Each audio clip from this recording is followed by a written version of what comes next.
In this Star Wars Outlaws news update video, I will be sharing with you the game's download size, system requirements and more. But before we do get into everything though, make sure you do subscribe to this channel so you won't miss any future news updates on Star Wars Outlaws. So, yesterday I was able to share with you brand new gameplay from the game as well as my impressions from what I have played. Thank you very much to everyone that did watch those videos. I did receive some requests though for some longer gameplay clips without many cuts, so that's what I'm going to be giving you in this video right here, so you can just experience mostly raw gameplay.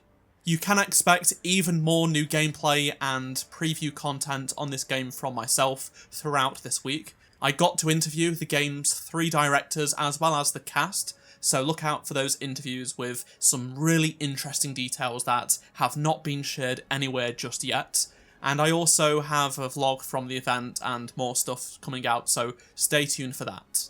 In case you haven't seen too many other previews, most of them are pretty positive around the game. All of us pretty much have the sort of same feel that it's a pretty good game, it's outdated in some areas, but for an open world Star Wars game, it really does take things to a new level and has a lot of great stuff to offer. On to some information that people have been asking for and was currently unknown until today. Ubisoft have revealed the system requirements for Star Wars Outlaws, including how much storage size is required for this game.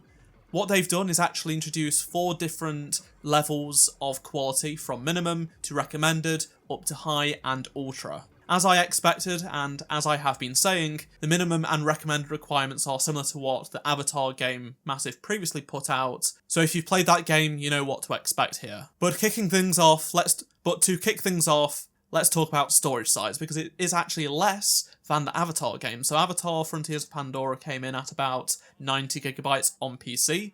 Well, Star Wars Outlaws is 65GB. That's right, it's not going to be 130 like Jedi Survivor. Even though it looks good and has a ton of content, it does not need 130 gigs of storage space because it actually seems to have been optimized properly. Also, Jedi Survivor's file size includes tons of Fallen Order assets for no reason. Whilst this is the PC storage size requirement, I'd expect it to be about the same on consoles, although PlayStation is probably going to be a bit less because it tends to have better compression for this sort of stuff. Also, I've seen some people equate game length to file size. That's simply not true. Like I said, Jedi Survivor was a 20 or so hour game and it takes up over 130GB purely because it was unoptimized and featured tons of unused assets from the previous game. Based on my 4 hours of playing this game, there is so much to do, so many cool assets, and it's only 65GB. It's not even close to 100. Now let's take a look at the minimum spec requirements for Star Wars Outlaws on PC. On the CPU side of things, you need an i7-8700K or a Ryzen 5 3600. GPU-wise, you need a GTX 1660 6GB, or an RX 5600 XT 6GB, or an ARC A750 8GB. Speaking of memory, you need 16 gigs of RAM, and those specs will allow the game to run at 1080p 60 frames per second on a low graphics preset. The recommended is an i5-10400, or a Ryzen 5 5600X. Then for the GPU, they want an RTX 3060 Ti 8GB or an RX 6700 XT 12GB. This will allow you to run the game at 1080p 60 frames per second on the high graphics preset. Now this might mislead people a little bit, but this next list of requirements is called high, and this is for 1440p 60 frames per second at the high graphics preset. So the recommended was high at 1080p, this is high at 1440p. You need an i5 11600K, a Ryzen 7 5800X, with an RTX 4070 12GB or an RX 6800 XT 16GB. Now for the Ultra list, which is essentially what I played on, which is what you are seeing on screen right now. So this is running at 4K 60 frames per second with the Ultra graphics preset. Now, CPU-wise, you need an i7 12700K or a Ryzen 7 5800X 3D. Graphics card-wise, you need a 4080 16GB or an RX 7900 XTX 24GB. When I played the game at the preview event, we were using a 4080 Super at 4K 60 frames per second with DLSS turned on. So they did not cut back the graphics whatsoever. It was running at ultra at 4K 60 frames per second.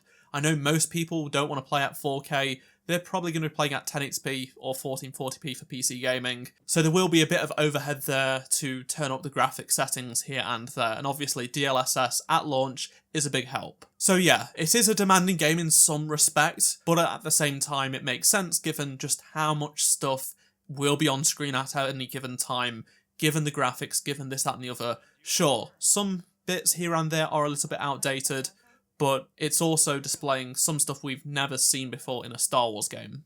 Like I said in my impressions video yesterday, performance was pretty good for the most part. Some cutscenes did exhibit frame rate drops, but that could just be a bug and fixed later on down the line, given it is a cutscene and I was using a high-end PC.